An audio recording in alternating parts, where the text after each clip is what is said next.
madali yung pinagdaanan natin para makarating dito. Akalain mo nga naman, di ba? Yung tanong kung sinong single aabot dito sa altar. Ang daming nangyari dito. Ang daming nangyari sa atin. Dito din pala tayo babagsak.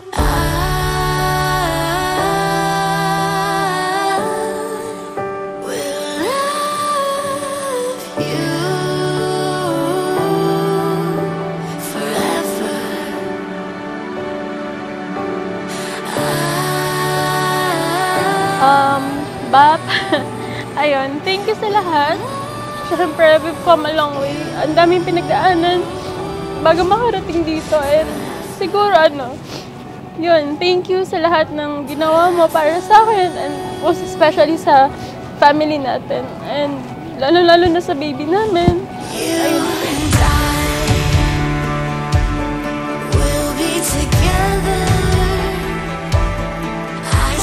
Bumilib ako sa'yo dahil sa very strong ka. Nagpapasalamat talaga ako at hindi mo kami binigo na nag-graduate ka, naging nurse ka. Yun lang naman ang gusto namin para sa'yo. Papa is always here, Mama is always here to support you all the way. So take care always and then take care of your son. Yun, we love you so much. I love you.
Sisigaw ka ng mas malakas, sumigaw ka ng pinaka sa pinaka malakas. Kung magtatatag ka ng isang obra para sa iyong pamilya, gawin ito at kunin. Ang tawag dito ay obra maestra. Kailangang perpekto kahit hindi perpekto. Walang tinatawag na mahirap sa taong nagmamahal. Walang tinatawag na mabigat sa isang taong nagmamahal. Ang lahat ng ito ay magaan. Ang lahat ng ito ay isang pagtingin, pag-ibig para sa kaniyang pamilya.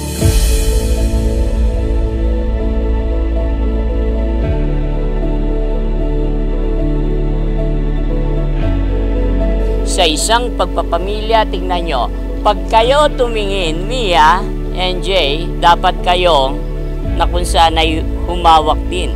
Ulitin ko, pag tumingin, nando ng malasakit. Pag humawak ng pamilya, kaalinsabay ito. Dapat din nando ng pag-aalaga, pag-aruga, at pangangasiwa nito.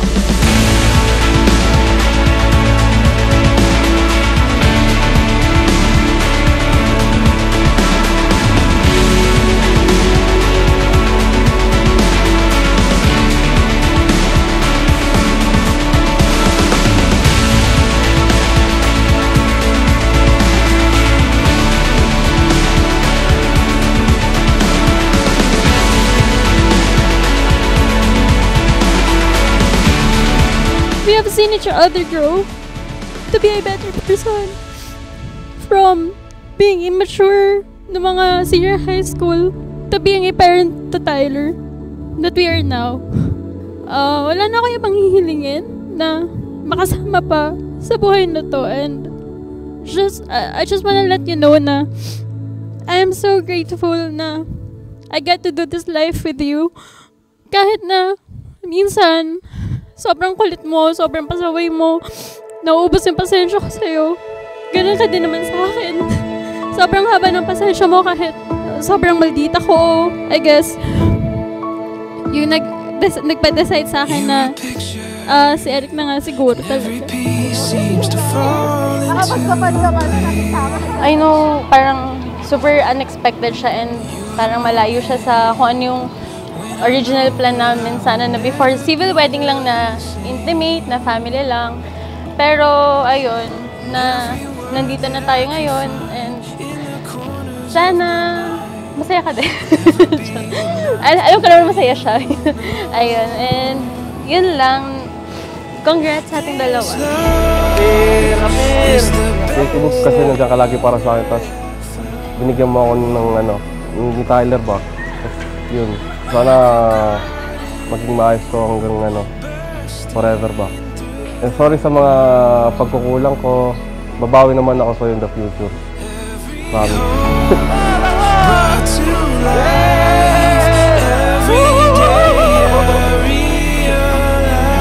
I take you to be my wife, and I do promise before God and these witnesses to be your loving and faithful husband in plenty and in want, in sickness and in health, as long as we both shall live. Thank you at nandiyan ka lagi para sa akin, boo. At pinapangako na gagawin ko ang best ko para mabigyan ko kayo ng magandang kinabukasan ni tayo.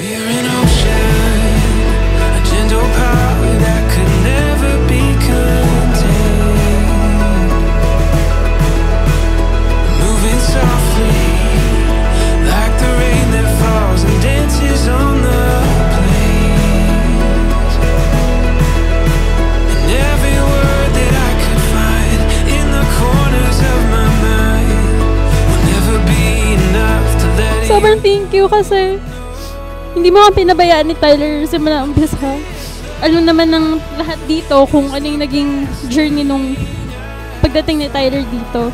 You're a great provider sa family natin. And yun yung sobrang thankful ako sa'yo. Hindi ko na masyadong hinabaan to kasi alam ko naman na nasabi ko na sa'yo lahat before. And gusto ko lang sabihin sa'yo na mahal na mahal na mahal kita.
You're the best thing